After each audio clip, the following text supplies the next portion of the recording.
नमस्कार welcome to PP news Odia channel PP news Odia channel को आपन को स्वागत। आज बड़ खबर आसतु आज प्रथम खबर पर नजर पकाइया।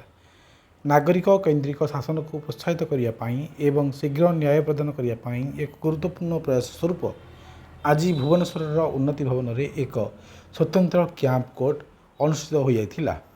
ओडिशार गृह एवं नगर उन्नयन विभाग प्रमुख सचिव उषा पाढ़ी नेतृत्व में आरंभ होइतिबा एही पदक्षेपर लक्ष्य हेउची 1982 मसीहार ओडिशा उन्नयन कर्तृपक्ष ओडीए आईन अनुजाई आपिल मामला गुड़िकर समाधान को त्वरित करिबा। परवर्ती खबर ओडिशार माओवादी माने सेमानंकर कार्यकलाप जारी रखा को वार्ता पठाइबार 2 दिन पर राज्य पुलिस वामपंथी उग्रवादी प्रभावित छत्तीसगढ़ को सीमांतवर्ती उपनिर्वाचन होगाकू नुआपड़ार सुरक्षा व्यवस्था कड़ाकड़ी करिछि बोली जड़े वरिष्ठ अधिकारी शनिवार दिन यह कहते। पुलिस नवेम्बर 11 तारिख में निर्वाचन होगाकू नुआपड़े प्राय 1890 जन कर्मचारी को नहीं 14 कंपनी केंद्रीय सशस्त्र पुलिस बाहिनी बा सीएपीएफ मुतयन करने को योजना कर अतिरिक्त पुलिस महानिर्देशक संजय कुमार यह कहते। परवर्ती खबर भुवनेश्वर इन्फो भैली रे 6M प्राइवेट लिमिटेड द्वारा 2067 कोटी टंकार एक सेमीकंडक्टर उत्पादन यूनिट पर भित्तिप्रस्तर समारोह में ओडिशार मुख्यमंत्री मोहन चरण माझी नेतृत्व में अनुष्ठित हो जाइछि। एही पदक्षेप ओडिशार एक अग्रणी सेमीकंडक्टर हब हेबा यात्रा रे एक बड़ पदक्षेप। एही प्रकल्प 1000 वृत्तिगत निजुक्ति सृष्टि करिबो जहाँ निजुक्ति एवं नवसृजन को वृद्धि करिबो। एही कार्यक्रम समय माझी घोषणा करथिले जे 6M आईआईटी भुवनेश्वर एक गवेषणा एवं नवसृजन केन्द्र स्थापन पर 64 कोटी टंका निवेश करिबो। परवर्ती खबर बालेश्वर जिलार कुलडीहा वन्यप्राणी अभयारण्य 6 मासर ऋतुकालीन बंद पर शनिवार पर्यटकों खोली। जून मासरू ए अभयारण्य बंद रही। नूतन पर्यटन ऋतु आरंभ होगा सहित पर्यटक माने एही ऋषिया प्रकृति शिविर ऋषिया डैम एवं निकटवर्ती जलप्रपात बुली पारिबे।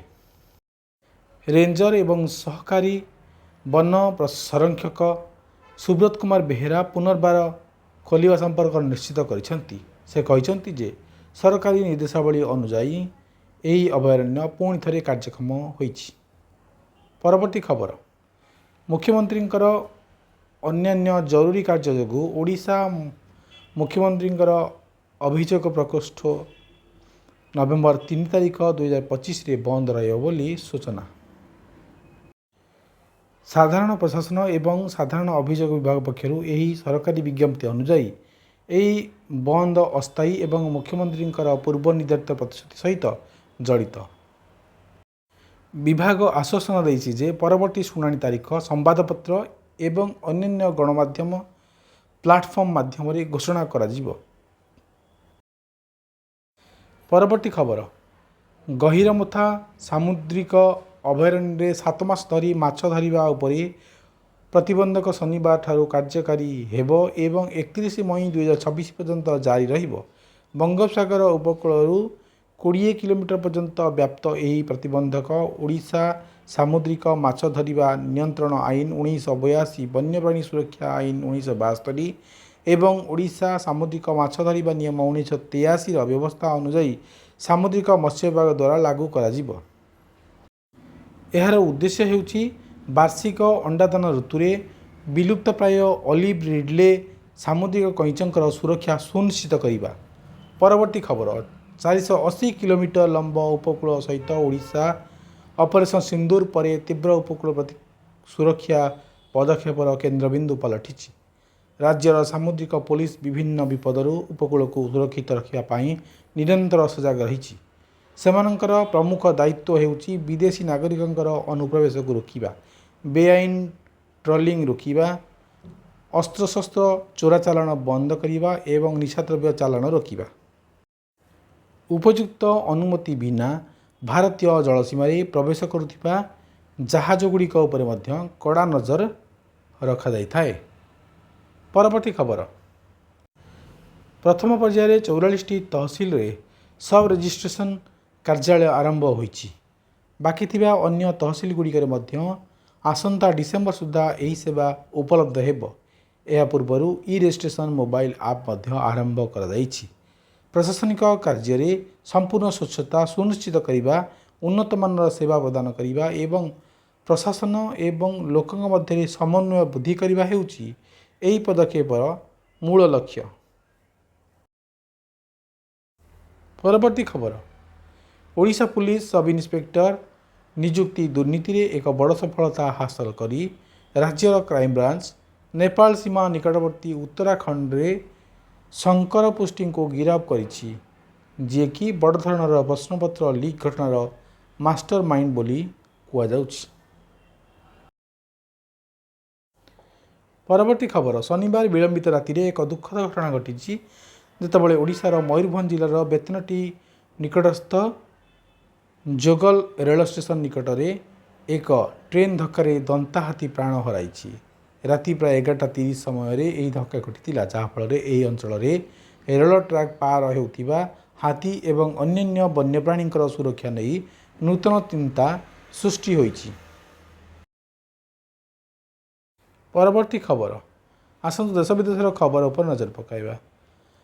केरल पिराभी रे एक ऐतिहासिक मुहूर्त को स्मरण करी मुख्यमंत्री पिनाराय विजयन घोषणा करछन्ति जे केरल अत्यंत दारिद्र्य दूर करिबारे देशर प्रथम राज्य होईछि।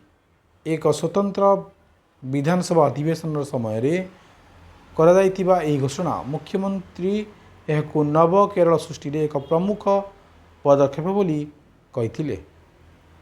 परवर्ती खबर, प्रधानमंत्री नरेंद्र मोदी नवरायपुर छत्तीसगढ़ रजत महोत्सव रे राज्य गठन 25 वर्ष पालन अवसर रे उद्बोधन देथिले।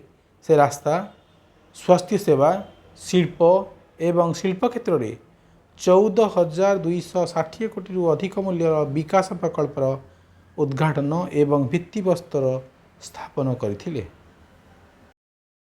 परवर्ती खबर, कार्तिक मासर एकादशी समावेश समय आंध्र प्रदेश श्रीकाकुलम जिलार काशीबुगारे थिबा वेंकटेश्वर स्वामी मंदिर रे एक दुखद दलचकटा घटना 9 जन भक्तंकर मृत्यु होइतिला। एही पवित्र पर्व पालन करिया पई हजार हजार भक्त मंदिर रे एकाठी होइतिले। भिड़ बढ़िया सहित हठात एक रेलिंग भुशुड़ी पड़ू आतंक सृष्टि होइतिला एवं अनेक भक्त तले पड़ी जाइतिले एवं एही दलचकटारे अति कम 9 जन भक्तंकर मृत्यु होइतिला एवं 15 जन रु अधिक आहत होइतिले। परवर्ती खबर, भारतीय महाकाश गवेषणा संगठन इसरो रविवार आंध्र प्रदेश श्रीहरिकोटा स्थित सतीश धावन महाकाश केन्द्र भारतीय नौसेनार GSAT-7R CMS-03 जोगाजोग उपग्रह को उत्क्षेपण कर कार्यक्रम रही। यही नौसेनार महाकाश आधारित जोगाजोग एवं सामुद्रिक डोमेन सचेतनता क्षमता को सुदृढ़ कर। प्रतिरक्षा मंत्रणालय एक विवृत्ति अनुजाई यह भारतीय नौसेना पई एपर्यंत सबुठारु उन्नत जोगाजोग उपग्रह हेब। परवर्ती खबर, बिहार मोकामारे निर्वाचन प्रचार हिंसा फल गैंगस्टर राजनेता पलटि दुलार चांद यादव को मृत्यु परे निर्वाचन कमिशन शनिवार पाटनार पुलिस अधीक्षक को बदली एवं अन्य 3 अधिकारी विरुद्ध रे श्रृंखलागत कार्यानुष्ठान पाई निर्देश देइछन्ति। घटनाटी गुरुवार मोकामारे घटी जहाँ पाटना जिले में पड़ी थाए किंतु सहरु 100 किलोमीटर दूर रे अवस्थित। जादवंकर भणजा पीयूष प्रियदर्शी मोकामारू जन स्वराज पार्टी टिकट रे निर्वाचन लड़ुछंती। परवर्ती खबर, भारतीय सशस्त्र बाहिनी खूब शीघ्र पश्चिम सेक्टर रे त्रिसेवा अभ्यास त्रिशूल आयोजन करिवो, जहाँ विभिन्न भूखंड एवं मिशन प्रोफाइल रे समन्वित कार्य पाई 3टी सेवा मध्य समन्वय एवं आंत कार्य क्षमता वृद्धि करने पाई डिजाइन करा जाइछि। प्रतिरक्षा मंत्रालय कहिछि जे त्रिशूल अभ्यास JAI संजोग आत्मनिर्भरता एवं नवसृजन भावना ମାଧ୍ୟମରେ ଭାରତର ସୀମାକୁ ସୁରକ୍ଷିତ ରଖିବାର ସଂକଳ୍ପକୁ ଉଦାହରଣ ଦିଏ। ପରବର୍ତ୍ତୀ ଖବର, ଚୀନ ରାଷ୍ଟ୍ରପତି ସି ଜିନପିଙ୍ଗ ଶନିବାର ଘୋଷଣା କରିଛନ୍ତି ଯେ ଚୀନ ଆସନ୍ତା ବର୍ଷ ନଭେମ୍ବର 2026ରେ ଆପେକ୍ ଅର୍ଥନୈତିକ ନେତାଙ୍କର ବୈଠକ ଆୟୋଜନ କରିବ। ଦକ୍ଷିଣ କୋରିଆର ରିଓଙ୍ଗଜୁରେ ଅନୁଷ୍ଠିତ ହେଉଥିବା ଚଳିତ ବର୍ଷର ବୈଠକର ଶେଷ ଅଧିବେଶନରେ ସେ କହିଥିଲେ ଯେ 21 ରାଷ୍ଟ୍ରୀୟ ଏବଂ ପ୍ରଶାନ୍ତ ମହାସାଗରୀୟ ରିମ୍ ରାଷ୍ଟ୍ରର ନେତାଙ୍କର 2026 ଶିଖର ସମ୍ମିଳନୀ ସେନଜେନରେ ଅନୁଷ୍ଠିତ ହେବ। ପରବର୍ତ୍ତୀ ଖବର, ତାଞ୍ଜାନିଆର ନିର୍ବାଚନ କମିଶନ ଶନିବାର ଦିନ ଘୋଷଣା କରିଛନ୍ତି ଯେ ରାଷ୍ଟ୍ରପତି ସାମିଆ ସୁଲୁହୁ ହାସନ ପ୍ରାୟ 98% ଭୋଟ ସହିତ ବିଜୟୀ ହୋଇଛନ୍ତି, ଯାହା ଏହି ସପ୍ତାହରେ ସାରା ଦେଶର ହିଂସାତ୍ମକ ପ୍ରତିବାଦ ସୃଷ୍ଟି କରିଥିଲା। ଫଳାଫଳ ହାସନଙ୍କୁ, ଯିଏ ତାଙ୍କର ପୂର୍ବପୁରୁଷଙ୍କର ମୃତ୍ୟୁ ପରେ 2021ରେ କ୍ଷମତା ଗ୍ରହଣ କରିଥିଲେ, 68 ନିୟୁତ ଲୋକଙ୍କର ପୂର୍ବ ଆଫ୍ରିକୀୟ ଦେଶକୁ ଶାସନ କରିବା ପାଇଁ 5 ବର୍ଷ ପାଇଁ ମନୋନୀତ କରିଛନ୍ତି। ଆସନ୍ତୁ ଖେଳ ଖବର ଉପରେ ନଜର ପକାଇବା। ଆଜିର ଖେଳ ଖବର। ପରବର୍ତ୍ତୀ ଖବର, ନ୍ୟୁଜିଲାଣ୍ଡର ପୂର୍ବତନ ଅଧିନାୟକ କେନ୍ ୱିଲିୟମସନ୍ ତାଙ୍କର ଓଡିଆଇ ଏବଂ ଟେଷ୍ଟ ଭବିଷ୍ୟତ ଉପରେ ଧ୍ୟାନ ଦେବା ପାଇଁ ଟି20 ଅନ୍ତର୍ଜାତୀୟରୁ ଅବସର ଘୋଷଣା କରିଛନ୍ତି।